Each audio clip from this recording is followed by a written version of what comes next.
Do you think you guys are ready for college? ចំពោះខ្ញុំហ្មង Not really. ដោយសារតែខ្ញុំចង់ចូលរួមនៅក្នុងវិស័យសុខាភិបាលអញ្ចឹងទៅខ្ញុំតម្រូវឲ្យខ្ញុំត្រូវដល់ទៅលើមុខវិជ្ជាគណិតវិទ្យាក៏ដូចជាវិទ្យាសាស្ត្រឲ្យបានច្រើនដោយសារតែសុខាភិបាលភាគច្រើនគឺតាក់ទងជាមួយនឹងគីមីជីវៈហើយនិងគណិតវិទ្យាជាដើមទៅហើយមួយវិញទៀតខ្ញុំក៏ចង់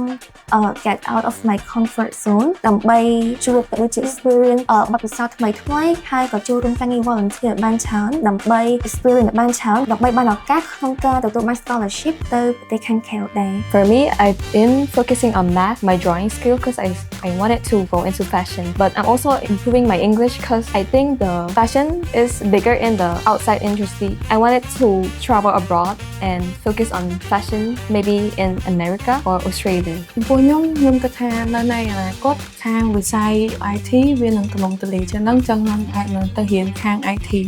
If I tell you there is already a course that will help prepare you for college, will you enroll for that? Absolutely. ដោយសារតែពួកខ្ញុំចង់បានអនាគតល្អនាពេលអនាគត